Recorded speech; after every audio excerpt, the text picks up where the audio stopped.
Welcome to this special broadcast from New Delhi, India's G20 presidency, Global Impact. I'm your host, Munmun Bhattacharya.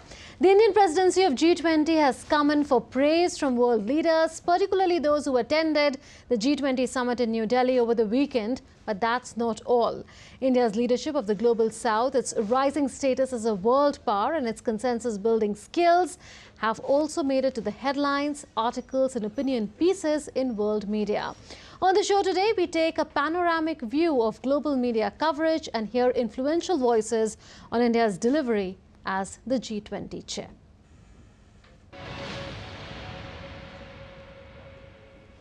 The G20 summit hosted by India for the first time concluded on Sunday with a series of bilateral and multilateral meetings, cultural events, historic outcomes and a consensus on the G20 declaration. Here's how the international media hailed India and Prime Minister Narendra Modi's leadership on the successful organization of the summit. An article in US-based news publication Bloomberg reads, "And the winner of this year's G20 is..." It says G20 has consolidated the rise of India's Prime Minister to world leader status. The headline of another article in another American news organization, Associated Press, reads, "India forges compromise among divided world powers at the G20 summit in a diplomatic win for Modi." It says most experts concurred that it was a foreign policy triumph for Modi as he pushes to increase India's influence on the world stage. US-based media company Politico carries a tongue-in-cheek headline, "Who are the G20's bad guys now?" It says, "This is India's moment in the sun. Modi's government has used its stint in the chair to show it can play a more assertive role in the global order." India's self-confidence as it hosts the global summit signals a deeper geopolitical shift. This is yet another American weekly news magazine, Newsweek, with the headline, "China blindsided by historic challenge to Belt and Road project at G20." It calls India, Middle East, Europe Economic Corridor a historic initiative that poses a direct challenge to China's Belt and Road initiative. An article in British Business Daily, the Financial Times, is titled, "India Shines at G20 Summit." It quotes American journalist, poet and activist John Reed as saying, "I think this is an unadulterated win both for India and for Modi personally." Another article in it refers to Western nations accepting climb down on Ukraine to salvage G20's relevance. It quotes analysts as saying, "It is a largely unexpected win for Narendra Modi. Modi's decision to parlay his rotating G20 presidency into a year-long platform to promote India's culture, foreign policy goals and ambition to serve as a leader of the so-called Global South developing countries has paid off." Another British daily, The Guardian, says watered-down G20 statement on Ukraine is sign of India's growing influence. It elaborates, softening of the language of the declaration was out of deference to Narendra Modi's need for a clear diplomatic win that the US did not push the Ukraine issue to deadlock. The headline of UAE-based Gulf News runs as, "G20 Triumph, How India Scored a Global Diplomatic Win." It says what the G20 presidency for India has underlined is the country's growing role in multilateral diplomacy and emerging as a voice which must be heard. Chinese Communist Party's mouthpiece, China Daily, comes up with this headline, "The Global South should have a bigger voice." It says India has set several new benchmarks during its G20 presidency. To begin with, never before has any country holding the G20 presidency witnessed so many meetings in so many cities preceding the summit. The Global Times, a Chinese daily, comments, G20 summit concludes with basic unity amid rising divergences. It quotes an expert as saying, "India has gained a lot from being the host of the summit this year, as it has made itself highly attractive in the international arena, as India is a country that is being quoted by both the West and Russia." An article in Australia-based think tank Lowy Institute carries an interesting geopolitical take. It says India's marginalization of China at the G20 follows on from these efforts to curtail Beijing's influence. For the moment, they might be working. With agency's inputs, Munmun Bhattacharya, DD India. So what are the 5 major outcomes of India's G20 presidency that make it path-breaking? Tripti Tripathi reports. In a remarkable display of global diplomacy and leadership, India orchestrated a triumphant G20 summit in Delhi, ensuring that the Ukraine conflict do not overshadow this premier economic forum. Over 2 intensive days of negotiations, featuring a staggering 200 hours of non-stop talks, 300 bilateral meetings, and the crafting of 15 draft communiques, a unanimous consensus emerged, reasserting India's prominence on the international stage. Let's take a close look at the 5 key takeaways from this historic event. The African Union's elevation to a permanent member of the G20 marks a significant step towards a more inclusive global order, amplifying the voices of developing nations in crucial global decisions. Leaders from the United States, India, and Saudi Arabia unveiled an ambitious plan for a comprehensive rail and shipping network linking the Middle East, South Asia, and Europe. President Joe Biden hailed this as a real big deal. G20 nations, while refraining from direct criticism of Russia, reinforced the principle that states should not seize territory through force. This represents a subtle shift from last year's stance and underscores the summit's diplomatic finesse. Prime Minister Modi introduced the Global Biofuels Alliance, a vital initiative aimed at advancing cleaner energy, sources derived from diverse materials, including plants and animal waste, to accelerate progress toward net zero emissions. G20 leaders committed to tripling global renewable energy capacity by 2030 and acknowledged the imperative to phase down unabated coal power. While major climate goals remain uncharted, these deliberations set the stage for the upcoming COP28 Human Climate Summit in the UAE. India's successful hosting of the G20 reaffirms its status as an influential global player and one that contributes significantly to addressing global development challenges with its solution-centric approach. This summit marks a pivotal moment for India on the world stage. With Tapas Bhattacharya and camera person Naveen, this is Tripti Tripathi for DD India. A pivotal one, India is being lauded by world leaders for its successful organization of the 18th G20 Summit here in New Delhi over the weekend. India put its deft diplomatic skills at work and achieved consensus in a polarized world on a New Delhi leaders' declaration. In this context of the G20, I would like to commend the African Union for joining G20 as a full-fledged member. As you know, France was amongst the first ones to support this candidacy, and in Bali we launched a call. At the time, Macky Sall was representing the African Union.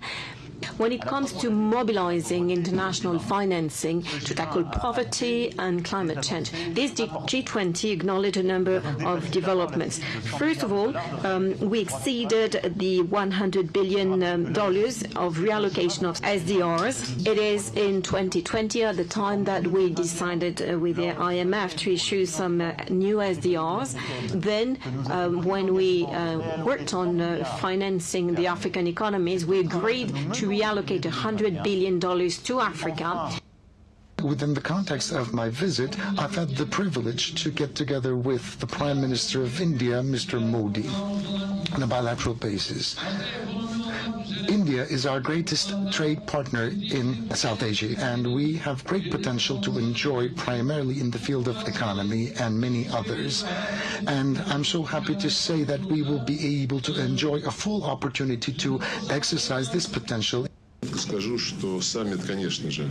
Let me say briefly that the summit is, of course, an unquestionable success, first of all for the Indian presidency, but also for all of us. The G20 is experiencing, I would say, internal reform. First of all, this was manifested in the significant activation of the members of the G20 from the global south, who, with the leading role of India, very clearly and persistently sought to take into account their interests in the agreements that the G20 discussed, and as a result, they were included in the final declaration. Under the leadership of India as this year's chair, we were able to agree on the G20 Leaders' Declaration, which is a truly meaningful achievement. Japan has been engaged in the negotiations with the intent to pass on the outcome of the G7 to the G20. And we were able to hand over to the G20 points that were confirmed at the Hiroshima Summit, such as achievement of net zero through diverse pathways according to the situation of each country, establishment of sustainable and resilient agricultural and food systems, and strengthening the delivery of medical countermeasures, MCM. I look forward to working with other leaders to follow up on the outcomes delivered by the G7 and the G20. We recognize that India is an extraordinarily important economy in the world and an important partner to Canada on everything from fighting climate change to creating growth and prosperity for citizens. There's always a lot of work to do, and we will continue to do it. To my great satisfaction, the admission was approved at the opening of this summit. His Excellency Modi, the Prime Minister of India, and the members of the G20 endorsed the accession of the African Union to this major economic decision-making body. We're a more and more interconnected world. We need to make sure that we're not divided but connected, that we're not unhealthy but we're protected. Whether it's technology, whether it's trade routes, whether it's borders, these things matter, they're worth fighting for, and G20 showed the world can come together when the leadership is there. This was perhaps the best G20 ever, and one in which we showed when you show up, we can do so much, and when you act together, the sky's the limit. While other leaders skipped it, President Biden was here, and I think that speaks volumes of our respect for India, for the Prime Minister, and for the G20. Namaste and Dinavad. India, the government of India, the people of India, thank you. What an incredible summit you've had, what an incredible G20, but now G20, the family is extended and it becomes G21 with the inclusion of the African Union. Truly one earth, one family, one future. Let me start with the Biofuel Alliance that has just been launched. What an incredible achievement, looking at this world of ours where we need to reduce our reliance on fossil fuels and begin to look more towards biofuels. Congratulations on that incredible achievement. So a lot of world leaders have spoken, but our social media team also spoke with renowned industry leaders and influential voices about the growth trajectory of India to get a panoramic view of how the Government of India policies are helping various sectors grow. Take a look. We are one of the few countries which is growing fast. We have a stable government. I mean, these are all good combination for a country to do well, and then in the sense also give opportunities for entrepreneurs to come and build something out. The government has put in so many enablers in place that has helped startups like us. Government has done enough. I mean, I think it's now the onus is really on the private side. If you were to go to some other developed country, you can, of course, get a decent job, lead a decent life, and get access to all whatever, the infra and etc. But if you were to sit back 30 years from now and look at your life and say, where could I have had, like a much larger outcome for the effort that I put? I think that country would be India. There's a lot of change. They get more education, more options. Their opinion, उनका राय होता है शादी में, and they are more assertive now. And that is the one change I have seen with my own eyes, how women were subdued, were not educated, only graduated. Today they are in forefront. So I have seen this Beti Bachao or any policy with respect to women have affected. Women are normally hardworking. They are better managers. They are more balanced compared to men. The Prime Minister, when he made commitments in Glasgow in terms of the use of renewables and going net zero by 2070, was a very bold, ambitious statement. As a country, we have everything. We have young population. Our people are next to none. We have innovative, hard-working minds, which can be in any field. Young nation, innovative people, hard-working people, and the market exists. So all the ingredients are here to go for renewable energy. And therefore, we can show the way to the world how the development can take place in a sustainable green way. Over 140 startups are there just building space products from India for the world, which is an amazing shift in the last 2 to 3 years. And this change in policy environment, which is very important for new sectors, very emerging sectors like space, which is also very linked to being very strategic to the country. So for example, recent Chandrayaan-3 landing, made every Indian proud, putting us among the top 4 nations globally. So it shows the prowess of India in the global stage, and also it's a very large, $500 billion business globally. The next decade is for India, but we are also very clear that the next century is India's century.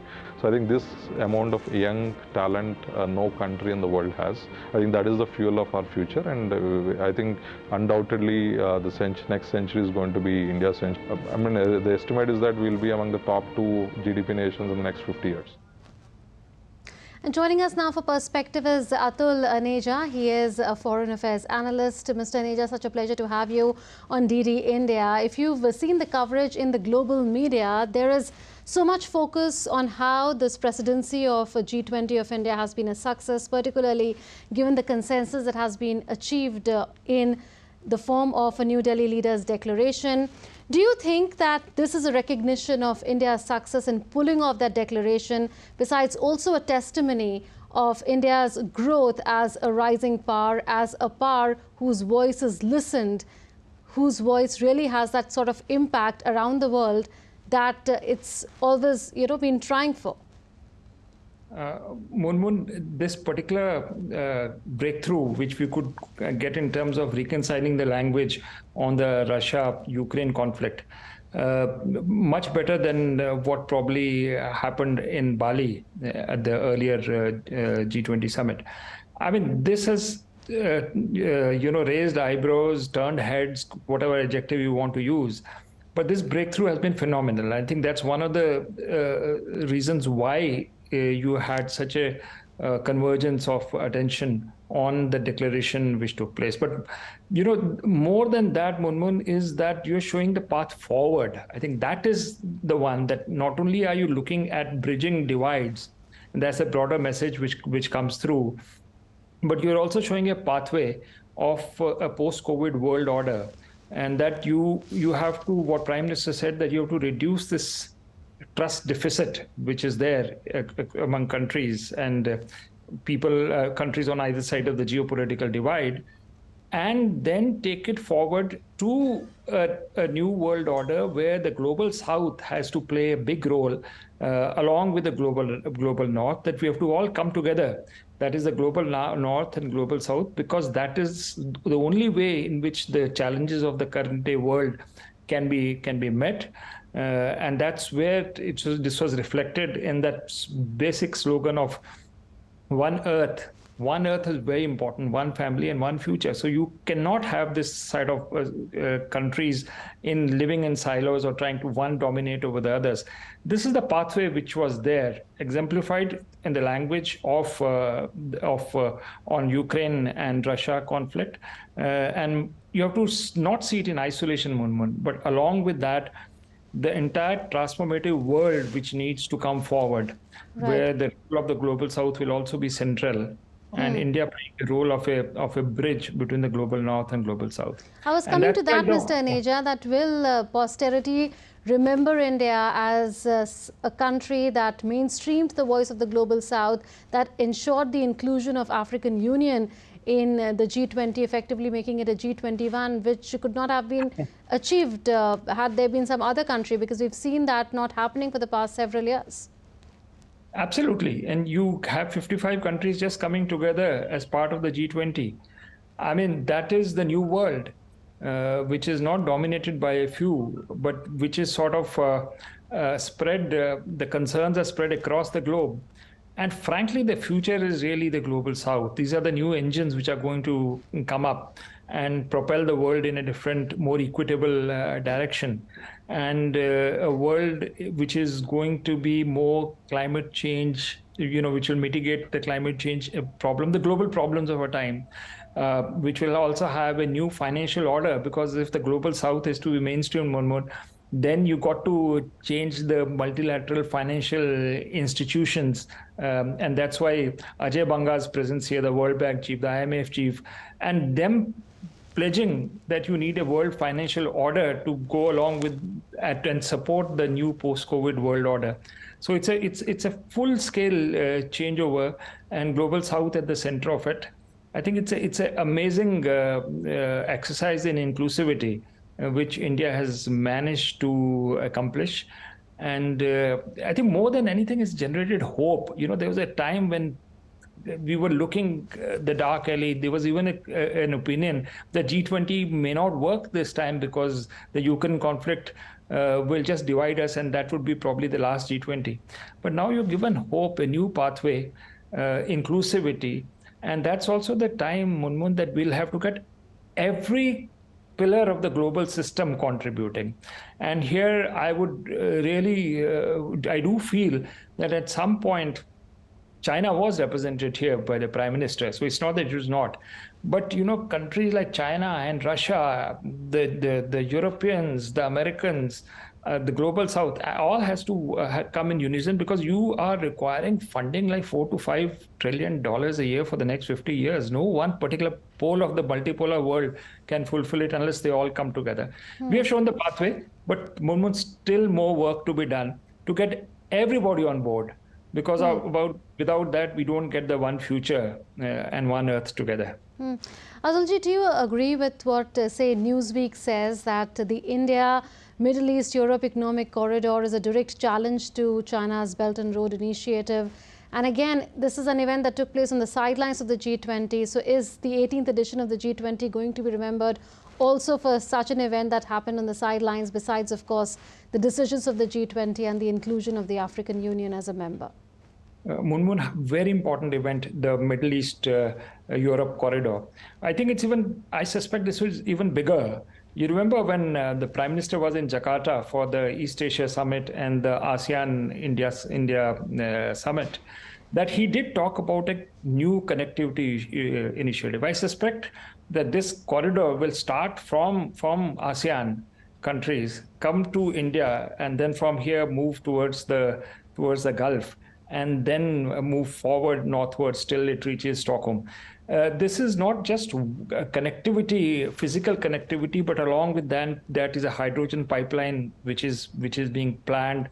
There'll be a digital pathways created along this corridor. New special economic zones will come up. So it's a very big deal, as President Biden had said, that this is really a big deal. It is. Now, coming to whether it's a competitor to BRI, you see, BRI, the problem with BRI was it went into, first of all, into conflict areas. For example, India had this big problem with BRI because of CPEC, which passed through to POK and Gilgit-Baltistan, which is our territory. That is our official position. So that it created geopolitical problem, plus the funding and development led many countries to believe that they were getting into this debt trap. So here is a new initiative, that is the Middle East Corridor, which is a alternative to that. But at the end of the day, I think all transport corridors will have to converge at some point in time. The Middle East Corridor, the North-South Corridor will come from Bandar Abbas northwards into Russia. Then you have the Chabahar route. So we are actually, when we are looking at an inclusive approach, at the end of the day, it will have to be included. But then it's not going to happen tomorrow, because these geopolitical tensions which will come in the way. They are geoeconomic tensions, which also need to be resolved as we go along. But the Prime Minister's message is very clear of inclusivity. At the end of the day, it is not our corridor versus your corridor. The whole world, Eurasia, Global South, needs this massive connectivity initiatives. Just one point, Munmun, you recall the Marshall Plan. It just sort of after World War II, there was this huge pumping of money, which actually developed Europe and even went up to Japan. So that was the kind of game changer. We are now in that kind of a cusp, that the new post-COVID world order will require this massive connectivity initiatives. And the difference over here is that Marshall Plan was premised by the Cold War between Soviet Union and the United States. In fact, the Atlantic Alliance versus Soviet Union. We have to avoid that trap. Yes. We should not get into this. When Prime Minister talks about trust deficit, that is something we need to be really researched and intellectualize the solutions to these geopolitical problems. At some point, we all have to come together, because otherwise the challenge is too enormous for any particular group to carry forward this and realize this vision. For now, the sentiment seems to be growing to move out of the BRI, considering the non-transparent standards that have been followed there, besides the questions around territory and sovereignty, and of course, so many countries falling in a debt trap. We'll leave it at that, Mr. Aneja. Thank you so much for joining us with your views, particularly on how the global media has covered the G20 Summit in New Delhi. Well, Bill Gates, Microsoft founder and co-chair of Bill and Melinda Gates Foundation, that tracks global progress on sustainable development goals closely, hailed Prime Minister Narendra Modi's leadership and praised the G20 grouping for reaching groundbreaking consensus on the role of digital public infrastructure as a critical accelerator of the sustainable development goals. The G20 summit was a milestone in many ways. This is the tweet by Bill Gates, co-founder of Microsoft and co-chair of the Bill and Melinda Gates Foundation. And we leave it at that. That's it then in this special broadcast, India's G20 Presidency Global Impact. Thanks for watching.